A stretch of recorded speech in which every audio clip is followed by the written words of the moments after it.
실제 있었던 일인지는 잘 모르겠습니다. 어느 한 마을에 있었던 이야기라고 합니다. 오랫동안 가뭄이 계속되었습니다.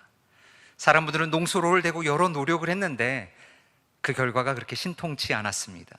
농작물들은 다 타들어가고 바닥은 쩍쩍 갈라지는 도저히 어떻게 인간의 힘으로 해결할 수 없는 상황까지 가게 되었습니다. 수많은 사람들은 근심하며 고민하다가 마을 사람들이 고민하며 우리의 힘으로 할 수 없으니 우리가 함께 모여서 기도하자라고 마음을 모았습니다. 그리고 수많은 동네 사람들이 그곳에 있었던 유일한 한 교회에 다 같이 모였습니다. 그런데 그 맨 앞자리에 조그만 여자아이가 앉아있는 것을 사람들이 보게 되었습니다. 특이한 것은 그 여자아이가 왔을 때 오른쪽에 빨간색 우산이 하나 놓여있는 것을 사람들이 봤어요. 사람들은 핀잔을 하면서 비도 오지 않는데 이 가뭄에 못하러 우산을 갖고 왔냐고 핀잔을 주기 시작했습니다. 그러자 그 아이가 이렇게 얘기하는 거죠. 우리가 기도했을 때 하나님께서 우리의 기도를 듣고 응답하셔서 비가 오면 내가 이 우산 쓰고 가려고 우산을 가져왔노라 라고 이야기를 하는 것이었습니다. 여러분들 어떠세요? 저희는 다음 주부터 VIP 새생명 축제가 시작됩니다. 여러분들은 이 자리에 어떤 마음을 갖고 오셨는지요?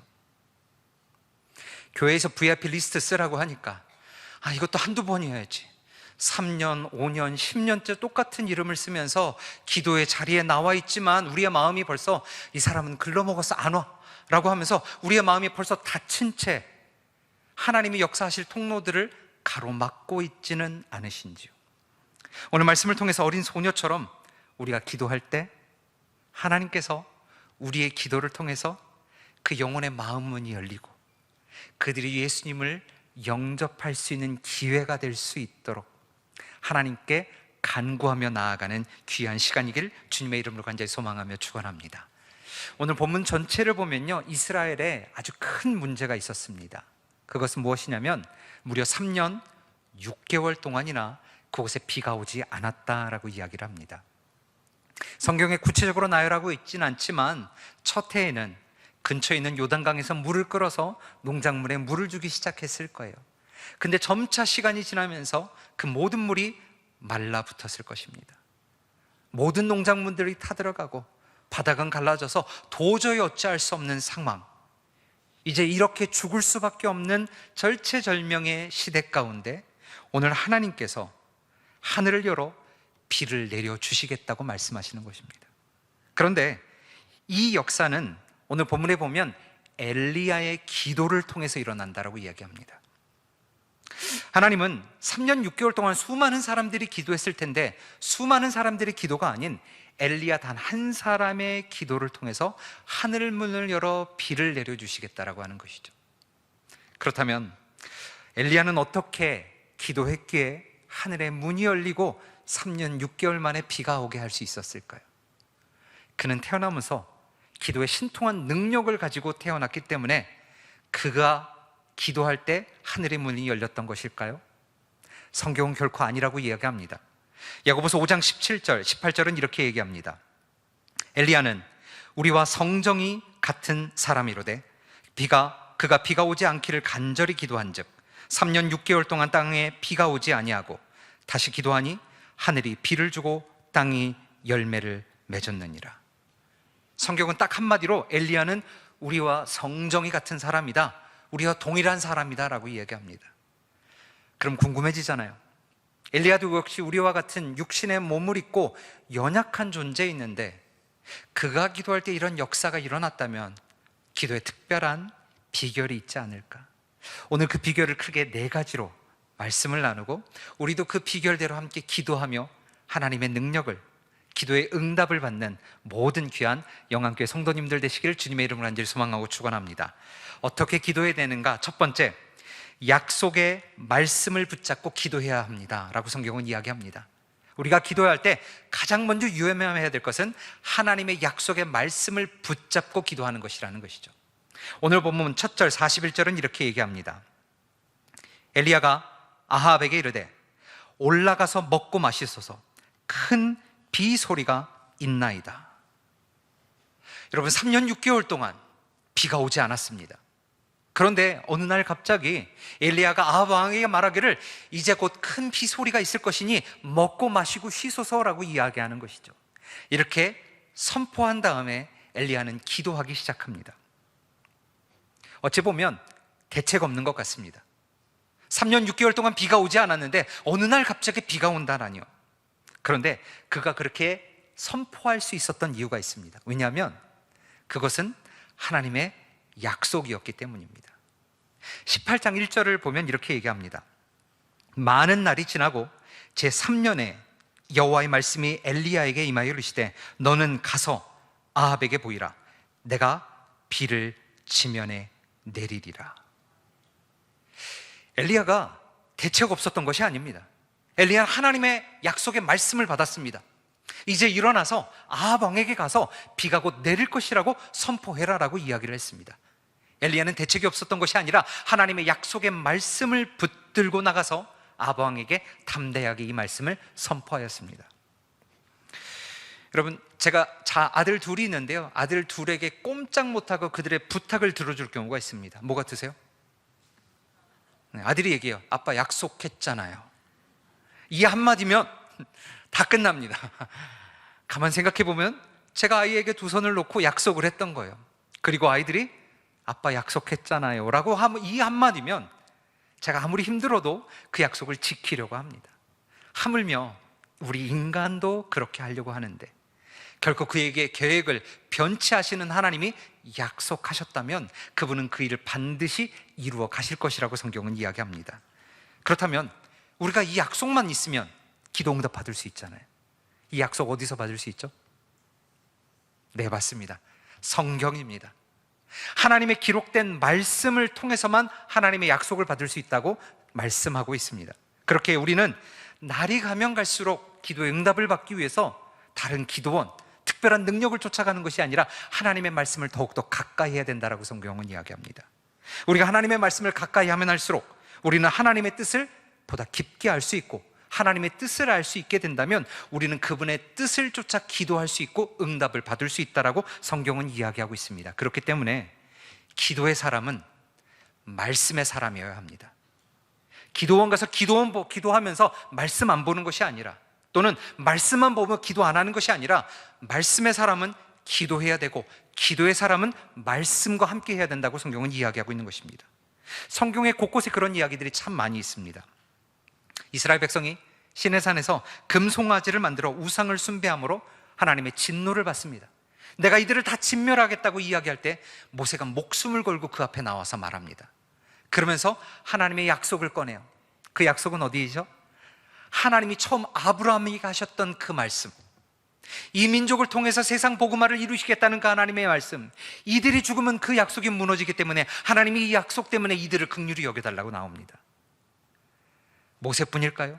느헤미야가 그랬고, 성경의 여러 선지자들을 보면 하나님의 약속의 말씀을 가지고 와서 하나님께 아뢰입니다. 그럴 때 하나님께서 그 약속의 말씀을 기억하시사 그 기도를 응답하시는 이야기들이 성경 곳곳에 나와 있습니다. 우리는 이 저녁 새생명 축제를 위한 특별 집회로 모여 있습니다. 여러분, 오늘 이 자리 가운데 저희는 또 새생명 축제 VIP를 놓고 기도할 거예요.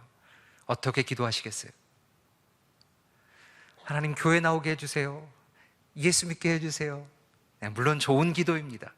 그런데 오늘 첫 번째 주제처럼 우리는 하나님의 약속의 말씀을 붙들고 기도할 때 하나님께서 그 기도를 들어 응답해 주시리라고 성경은 이야기하고 있습니다. 예수님께서 이 땅에 오신 목적이 무엇일까요? 요한복음 10장 10절은 이렇게 얘기합니다. 내가 온 것은 양으로 생명을 얻게 하고 더 풍성히 얻게 하려는 것이라. 예수님께서 이 땅에 오신 유일한 목적이 뭐라는 거예요? 생명을 얻고, 잃어버린 영혼들이 생명을 얻고 있는 자가 더 풍성히 얻게 하는 것이 내가 가장 원하는 것이다, 이것이 내 약속이다라고 얘기합니다. 그분이 오신 목적, 그리고 맨 마지막에 승천하시면했던 말씀이 너무 잘 아는 마태복음 28장 19절에서 20절입니다. 그러므로 너희는 가서 모든 민족을 제자로 삼아 아버지와 아들과 성령의 이름으로 침례를 베풀고 내가 너에게 분부한 모든 것을 가르쳐 지키게 하라. 영혼을 구령하는 것, 새 생명의 복음을 선포하는 것, 그들이 주의 아들과 딸 되게 하는 것은 하나님께서 약속하신 가장 핵심 중에 핵심이라는 것이죠. 그렇기 때문에 오늘 이 시간 우리가 기도할 때 그 약속의 말씀을 붙잡고 이 영혼이 새 생명을 얻고 더 풍성하게 하기 위해서 하나님, 제가 복음을 전하기를 원하오니 그의 마음을 변화시켜 달라고 하나님의 약속을 붙들고 기도하는 우리 귀한 영안교회 성도님들 되시기를 간절히 소망하고 축원합니다. 기도의 비결 첫 번째는 약속을 붙들고 기도했다면, 두 번째는 죄를 회개하고 기도해야 합니다 라고 이야기합니다.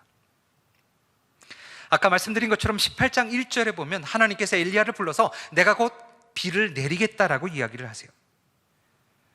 응답을 1절에서 받았습니다. 그런데 여러분, 신기하게 비가 오는 데는 41절부터 그 이야기가 나와요. 그러면 궁금하잖아요. 1절에 하나님의 약속을 받았는데 중간에 어떤 이야기가 있었기 때문에 아무 이야기도 없다가 오랜 절을 끝내서 41절에서 비가 내리기 시작한 것일까? 엘리야는 그 사이에 무엇을 하였을까요? 하나님의 약속을 받고 비가 내리기로 했다면 3년 6개월 동안 비가 안 왔기 때문에 가장 필요한 것이 비를 내리는 것입니다. 그런데 엘리야는 그것보다 먼저 행한 일이 있습니다. 그것은 무엇이냐면 하나님이 싫어하시는 것, 곧 바알과 아세라 선지자들을 제거하는 일을 합니다. 우상 숭배하는 그 모든 것들을 제거하는 일을 비 오는 것보다 먼저 했다는 것이죠. 여러분, 왜 3년 반 동안은 비가 오지 않았을까요? 하나님께서 그냥 마음을 고약하게 여기셔서 3년 6개월 동안 비가 오지 않은 것일까요? 아닙니다. 열왕기상 전체를 읽어보면 바알과 아세라 신의 그들의 우상 숭배, 그리고 이스라엘 백성들이 하나님을 떠나 이방 숭배를 떠나는 것들, 그것들을 보면서 그들에게 돌아오는 신호로 하나님께서 3년 6개월 동안 비를 내리시지 않았다는 것이죠. 그렇기 때문에 엘리야는 먼저 응답을 구하기 전에 그들에게 있었던 문제를 먼저 해결하고자 우상 숭배를 제거하는 일을 해나가기 시작합니다. 성경은 하나님께서 언제나 먼저 요구하시는 것이 있어요. 제단에 예물을 드리기 전에 형제와 다툼이 있으면 그 제물을 잠깐 두고 형제와 먼저 화합하라, 죄를 회개하라, 고백하고 그 다음에 전에 나와서 그 예물을 드리라고 성경은 이야기합니다. 하나님의 약속이 응답되어지는데 하나님은 죄를 두고서 결코 그것을 응답하시지 않는다는 말씀이죠. 이렇기 때문에 우리가 회개해야 되는 이유가 있습니다. 그런데 저를 포함해서 우리 모두는 응답 먼저 받기를 원해요. 내 안에 죄가 있고 하나님 앞에 정결하지 못한 것들이 있는데 이거 일단 제껴두고 뭐부터요? 결과적으로 먼저 이 문제만 먼저 해결해 달라고 요청하는 경우가 있습니다. 근데 성경은 그렇게 얘기하지 않아요. 먼저 선행돼야 될 것이 있다는 것이죠. 3년 6개월 동안 비가 오지 않았지만 그 이전에 하나님의 비가, 단비가 내리기 이전에 우리의 삶 가운데 먼저 해결돼야 될 우상, 하나님 앞에 올바르지 못한 것들을 회개하고 돌이키라고 성경은 이야기하고 있는 것입니다. 우리는 약속의 말씀을 붙잡고 기도할 것입니다. 그리고 말씀이 끝나고 함께 간구할 것입니다. 그러나 기억하십시오. 우리가 먼저 하나님의 약속을 말씀을 붙잡고 기도하기 전에 하나님은 먼저 우리의 삶 가운데 있었던 알고 모르고 지었던 죄, 하나님을 경시하며 세상 풍조를 쫓았던 죄, 하나님을 신뢰하지 못했던 우리 안에 있는 모든 죄들을 먼저 회개하고 하나님을 하나님의 자리에 먼저 두고 그분을 먼저 따라가기를 주님 앞에 십자가 보혈로 다시 한번 정결케 되기를 간절히 원하고 계십니다. 그렇기 때문에 이 시간 우리의 삶 가운데 하나님 앞에 나아가지 못한 합당한 죄들이 있다면 기억나게 하시고 고백하게 하시고 통회하게 하시고 돌아서게 먼저 기도하는 은혜가 있기를 주님의 이름으로 간절히 소망합니다.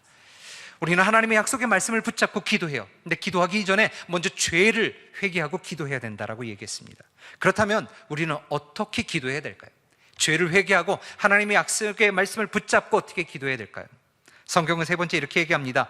응답 받을 때까지 간절히 기도해야 된다라고 얘기합니다. 언제까지요? 응답 받을 때까지. 42절 말씀입니다. 아합이 먹고 마시러 올라가니라.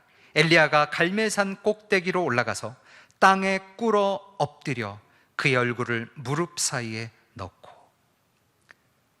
모든 우상 숭배를 다 제거하고 난 후에 이제 엘리야는 기도하기 시작하는데 어떻게 기도해요? 그의 무릎을 꿇고 그의 머리를 무릎 사이에 집어넣었다는 거죠. 여러분, 제가 오늘 해봤거든요.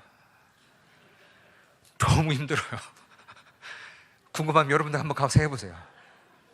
내가 이거 기도하는 건지 고문당하는 건지. 엘리야가 왜 이렇게 기도했을까요?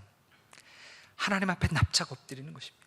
하나님, 이거 하나님 아니시면 해결할 분이 없다라는 가신의 가장 간절한 표현입니다.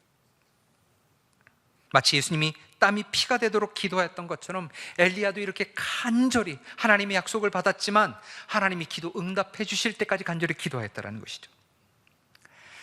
여러분이 알고 있는 강원도에 예수원이라는 수도원이 있습니다. 그곳의 표어가 뭔지 아세요? 기도가 노동이요, 노동이 기도다라고 이야기를 합니다. 저를 포함한 현대인의 많은 크리스천들의 문제가 무엇일까요? 기도를 안 하는 것이 문제일까요? 저는 그렇게 생각하지 않습니다. 우린 기도합니다. 그런데 어떻게 기도해요? 대충 기도합니다. 기도를 플랜 B 정도로 생각하고 기도해요. 하나님, 기도하다가 안 되면 이거 말고 다른 거요. 기도하고 있지만 우리 머릿속에 이미 다른 생각들을 하며 계획을 짜고 있습니다. 하나님 앞에 정말 간절히 이거 아니면 안 된다고 나의 생명을 떠나가기까지 하도록 하나님 이거 해결해 달라고 하나님 앞에 간절히 기도하는 이 간절함이 사라진 것이 문제라는 것이죠. 우리처럼 대강 기도하지만 응답만큼은 어떻게 해요? 확실하게 받기를 기도합니다.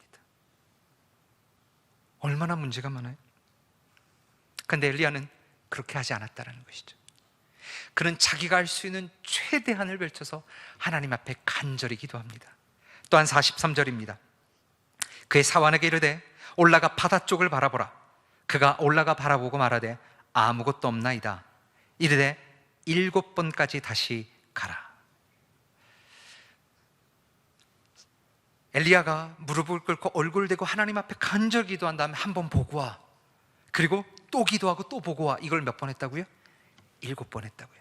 여기서 7이라는 무엇이냐면 우리 인간이 할 수 있는 최대치를 나타내는 것입니다. 엘리야는 한두 번 기도해보고 안 오네? 하나님이 임하신 때가 아닌가 보네라고 멈춘 것이 아닙니다. 엘리야는 하나님이 응답하실 때까지 포기하지 않으며 끝까지 최선을 다하는 기도의 모습을 보이고 있습니다. 마가복음 7장에도 보면요, 귀신 들린 딸을 둔 수르보게인의 여인이 나옵니다. 그 여인은요, 어떻게 보면 예수님께 멸시와 천대를 받습니다. 개가 그 부스럼기를 먹지 못한다라는 것이죠. 그런데 이 수르보니게 여인은 자신의 딸을 위해서 끈기 있게 예수님이 들어주실 때까지 간구합니다. 그리고 하나님께서 그의 믿음을 보시고 그 여인의 딸을 치유해 주시는 놀라운 장면이 성경에 기록되어 있습니다. 이처럼 엘리야는 포기하지 않고 하나님 앞에 간절히 기도하였습니다. 왜 낭망하지 않았을까요? 하나님의 약속을 받았기 때문입니다. 여기 계신 성도님들, 언제 하나님 앞에 그렇게 간절히 기도해 보셨습니까? 나의 목이 쉬어가며 생명이 끊어질 듯 하나님 이거 아니면 안 된다고 울며 간구했던 적이 언제이십니까? 나의 사랑하는 가정이, 나의 사랑하는 친구가 이대로 있다가 사실 이번이 마지막일 수도 있는데 그 영혼들을 놓고 기도하면서 하나님 불러주세요, 뭐 아니면 내년도 있고 내후년도 있겠지요 라고 기도하시겠습니까? 아니면 이번이 마지막처럼 하나님 앞에 그 영혼들을 놓고 간절히 기도하시겠습니까? 성경 우리가 물론 말씀을 놓고 기도하지만 우리의 태도가 하나님 앞에 간절히 그리고 기도 응답될 때까지 기도할 것을 요청하고 계십니다. 여기 있는 모든 분들이 그렇게 하나님 앞에 간구할 때 하나님께서 우리의 기도를 들어 응답해 주시는 역사를 체험하시기를 간절히 소망합니다. 마지막으로 성경은 확신을 가지고 기도해야 된다라고 이야기합니다. 확신을 가지고 기도해야 됩니다. 우리가 하나님의 약속을 믿고 우리의 죄를 고백하고 하나님이 들어 응답해 주실 때까지 간절히 기도하고 있다면 이미 하나님께서 그 기도를 들어 응답해 주신 걸로 믿는 믿음이 필요하다는 것이죠. 44절 초반 봅니다. 7번째 이르러서는 그가 말하되 바다에서 사람의 손만한 작은 구름이 일어나나이다. 6번째까지 아무런 반응이 없어요. 7번째 간절 기도하고 보니까 사원이 그러는 거예요. 저 바다 끝에서 사람 손바닥만한 작은 구름이 하나 떠있더이다. 여러분 어떻게 보시겠습니까? 3년 6개월 만에 내리는 비, 모든 이스라엘 땅을 적시는 비라면 어떤 구름이어야 돼요? 하늘 전체를 덮는 구름이어야 되잖아요. 그런데 고작 뭐예요? 그 넓은 하늘에 손바닥만한 구름이 하나 딱 떴다. 저 같으면 무시했을 수 있을 것 같아요. 야, 그거 말고. 그런데요, 엘리야는 하나님의 약속을 믿고 간절히 기도했을 때 하나님께서 손바닥만한 구름을 보여주실 때 이것을 하나님의 사인으로 믿습니다. 그리고 아직 비도 오지 않는데요, 아합 왕에게 44절 후반부 이렇게 선포합니다. 이르되 올라가 아합에게 말하기를 비에 막히지 아니하도록 마차를 갖추고 내려가소서 하라 하니라. 여러분 얼마나 대담해요. 왕에게 지금 뭐라는 거예요? 지금 막 구름이 몰려오는 게 아니고요, 손바닥만한 구름이 저 끝에 하나 있는데 그거 하나 보고 하나님의 사인을 확신하고 주님께서 들어 응답하실 것들을 확신하고 왕에게 말하는 거예요. 이제 곧 비 올 거니까 마차를 챙겨서 먼저 비에 맞지 않도록 내려가소서라고 자신 있게 선포합니다. 그리고 그 후에 놀라운 일이 오늘 본문 맨 마지막 절 45절에 이렇게 일합니다. 조금 후에 구름과 바람이 일어나서 하늘이 캄캄해지며 큰 비가 내리는지라 아합이 마차를 타고 이스라엘로 가니. 하나님의 약속을 믿고 간절히 기도했고 이미 들어 응답해 주실 걸로 믿었던 엘리야의 확신은 사실로 되며 곧 큰 비가 내려서 그 모든 땅을 적셨다라고 이야기합니다. 여러분 기도하시면서 불을 확신하잖아요. 정말 들어주실까? 이번이 3년째인데, 이번이 10년째인데, 이제 말하기도 좀 두려운데, 그들도 그냥 어쩔 수 없어서 1년에 한 번처럼 오는 그 행사인데 정말 변화될까? 여러분 하나님의 약속을 믿고 우리가 정말 간절히 기도했다면 하나님의 뜻에 맞게 기도했기 때문에 그분은 우리 기도를 들어주실 것입니다. 그렇기 때문에 그 믿음을 가지고 확신 있게 살아가는 우리 귀한 성도님 되시길 간절히 소망합니다. 마가복음 11장 24절은 우리에게 이렇게 얘기합니다. 그러므로 내가 너에게 말하노니 무엇이든지 기도하고 구하는 것은 받은 줄로 믿으라. 그리하면 너에게 그대로 되리라. 기도 응답의 증거가 당장 나타나지 않는다 할지라도, 엘리야의 사안은 처음에 아무것도 없다 할지라도 엘리야는 믿음을 포기하지 않고 기도하며 하나님의 약속을 이뤘던 것처럼 하나님은 우리가 그분의 약속을 믿고 간절히 기도하면 우리의 기도를 들어 응답해 주실 것입니다. 그렇기 때문에 우리가 필요한 것은 뭐예요? 이 시간 하나님 앞에 간절히 기도하는 것입니다. 우리가 기도할 때 하나님께서 역사하실 것들을 기대하며 이번 기회 아니면 안 되는 것처럼, 하나님 아니면 안 되는 것처럼 주님께 매달리고 하나님의 도우심을 간구하며 플랜 B, C가 아니라 주님만이 유일한 길임을 고백하며 기도할 때 하나님은 엘리야에게 역사하셨던 그 역사를 우리 개인에게도 역사하시리라 확신합니다. 예레미야 33장 3절에 있는 말씀인데요, 같이 한번 읽어보겠습니다. 시작. 너는 내게 부르짖으라. 내가 내게 응답하겠고 내가 알지 못하는 크고 은밀한 일을 내게 보이리라. 아멘. 저는 통성기도, 부르짖는 기도만이 유일한 기도라고 말씀드리는 것은 아닙니다. 묵상 기도도 필요하고요, 때로는 잠잠히 하나님 앞에 나아가는 기도도 필요합니다. 그런데 이 시간만큼은 우리 영혼 구원을 위해서 하나님 앞에 부르짖읍시다. 하나님 앞에 간구합시다. 그럴 때 하나님께서는 우리가 알지 못하는 크고 비밀한 일을 우리를 통해서 이루시겠다라고 이야기하고 있습니다. 기도는 선택이 아니라 필수입니다. 우리가 그렇게 기도할 때 하나님은 역사하실 것이고, 어린아이가 기도하며 우산을 가지고 왔던 것처럼, 하나님 역사하심을 기대했던 것처럼 우리 역시 이렇게 기도하고 기대하는 마음으로 돌아가서 그 영혼들을 초청합시다. 도전합시다. 복음을 전합시다. 그래서 주님께서 역사하실 것들을 간구하며 나아가길 소망합니다. 제가 몇 번 말씀드렸던 이야기가 있는데요, 저는 CCC의 전도의 정의를 너무 좋아합니다.